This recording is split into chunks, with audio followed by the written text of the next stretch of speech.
राज्यात पहिलं पाऊल पत्रकारितेचं जगावेगळं. नमस्कार लाईव्ह. आम्ही करणार आहोत पत्रकारिता सर्वसामान्यासाठी, प्रत्येकाच्या सन्मानासाठी. आम्ही तुम्हाला मिळवून देणार आहोत तुमचे हक्क. आमचा लढा असणार आहे तुमच्या प्रत्येक वेदनेसाठी. नमस्कार live. WhatsApp, Facebook, Twitter, email यांच्या माध्यमातून तुम्हाला मिळणार आहे जगाची खबरबात. नमस्कार लाईव्ह, बातमी तुमच्या जवळ.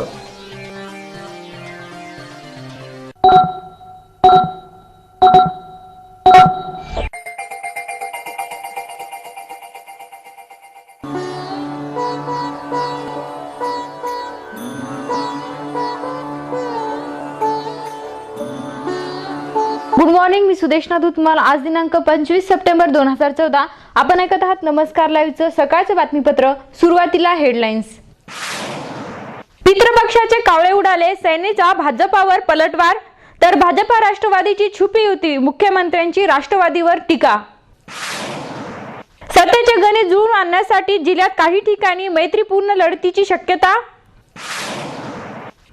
मनसे सेनेचा जिल्ह्यात राहणार एकतर्फी लढा.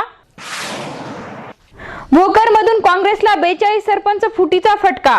अमिता चव्हाण उमेदवारी अर्ज उद्या सादर करणार. आता बातमीपत्र विस्ताराने. युतीची काडीमोड झाल्यानंतर शिवसेना पक्षप्रमुख उद्धव ठाकरे यांनी आपली भूमिका शुक्रवारी 27 सप्टेंबरला होणाऱ्या जाहीर सभेत मांडणार आहेत. जागा वाटपासाठी सेनेने प्रामाणिक प्रयत्न केले असे म्हणत मित्र पक्षांची ही युती कायम राहावी अशी इच्छा होती. मात्र भाजपानं काडीमोड घेतल्याचा आरोप शिवसेनेने केला आहे. सोबतच जागा वाटपाच्या या राजकारणामुळे महाराष्ट्र कोसळला तर इतिहास माफ करणार नाही असा इशाराही या आग्रहलेखात देण्यात आला आहे. आता सगळे पित्राचे कावळे उडाले असून फक्त शूर मावळे उरल्याचा टोलाही शिवसेनेनं अग्रलेखाच्या शेवटी लावला आहे. प्रामाणिक प्रयत्नानंतरही युती टिकली नाही. या सर्व राजकारणात महाराष्ट्राच्या भवितव्याचे गणित बिघडू नये, महाराष्ट्र कोसळला तर इतिहास माफ करणार नाही अशा शब्दात शिवसेनेनं भाजपावर शाब्दिक वार केला आहे. भाजपानं शिवसेनेची साथ सोडली आणि त्यांच्या अवघ्या तासभरातच राष्ट्रवादीचा काँग्रेसची काडीमोड झाला. हा एक विलक्षण योगायोग म्हणावा लागेल असं सांगत मुख्यमंत्री पृथ्वीराज चव्हाण यांनी राष्ट्रवादीच्या आरोपांना उत्तर दिली आहेत. आज आपल्या निवासस्थानी मुख्यमंत्री पत्रकारांशी बोलत होते. राष्ट्रवादीला महाराष्ट्रापेक्षा वैयक्तिक महत्वाकांक्षा महत्वाची होती.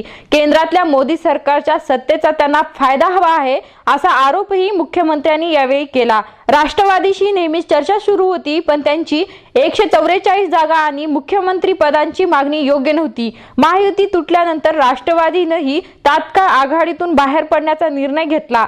त्यामुळे भाजप आणि राष्ट्रवादी यांच्या छुप्या युतीचा वाव असल्याची शक्यता देखील मुख्यमंत्र्यांनी व्यक्त केली. महायुती आणि आघाडी तुटल्यानंतर आता जिल्ह्यातील राजकारण अधिकच गतिमान झाले आहे. जिल्ह्यात सेनेच्या आणि काँग्रेसच्या प्रत्येकी 7 जागा असल्यामुळे या दोन्ही पक्षांना अधिकचे उमेदवार शोधण्यासाठी खास प्रयत्न करण्याची गरज नाही.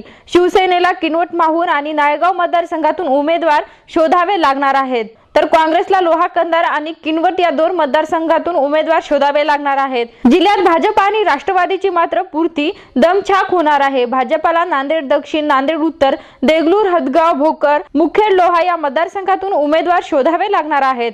किनवट आणि नायगाव मतदारसंघातून भाजपाला उमेदवार नियोजित असून नांदेड दक्षिण मधून सक्षम असा उमेदवार सापडत नाहीये.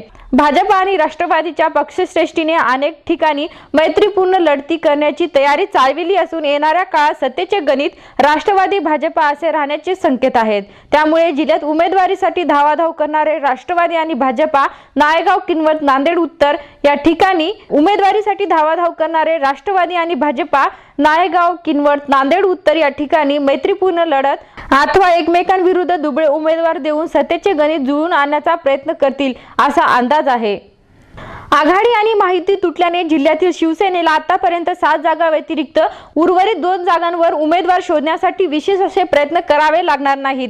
जिल्ह्यातील सर्व स्थानिक नेते आता प्रचारासाठी वेगवेगळे गणिते जुळून आणण्यात व्यस्त असतानाच भाजपा सेनेला कुठले सहकार्य करणार नाही हे देखील निश्चित आहे. त्याचबरोबर राष्ट्रवादी देखील काँग्रेसच्या हाताकडे न पाहता आपले उमेदवार उभे करणार असल्याने सेना आणि मनसेची एकतर्फी लढत राहणार आहेत.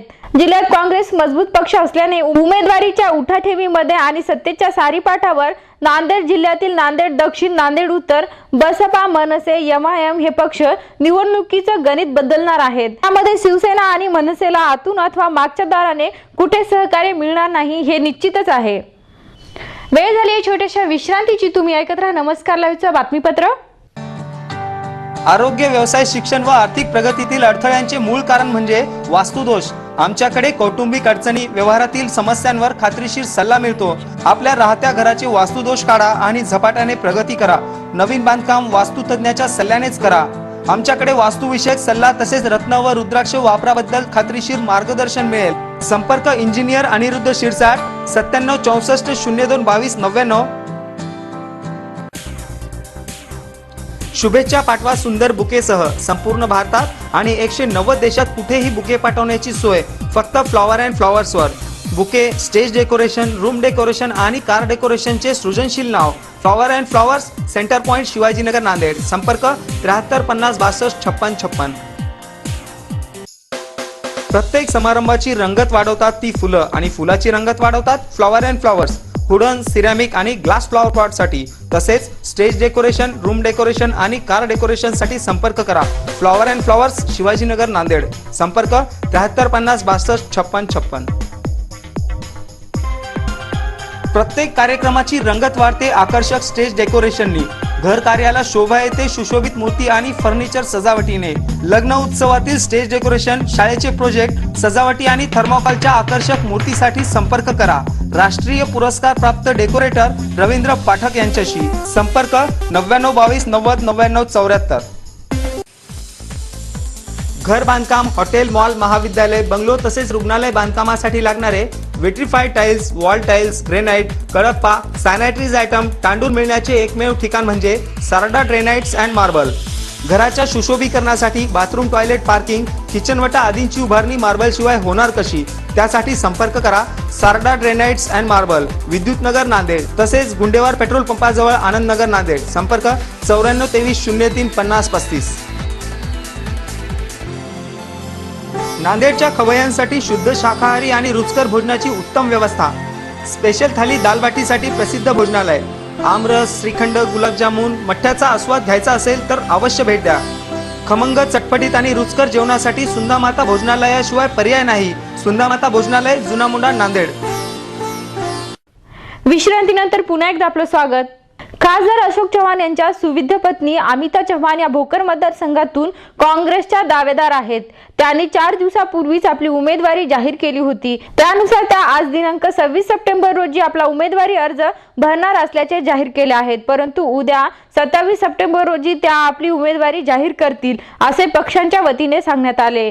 तथापि भाजपाच्या वाटेवर असलेल्या 42 सरपंचांनी काल भाजपात प्रवेश केला असून जिल्हा काँग्रेस समन्वय समितीने देखील भोकरमधील काँग्रेसला त्याचा फटका जाणू नये यासाठी जोरदार तयारी सुरू केली आहे.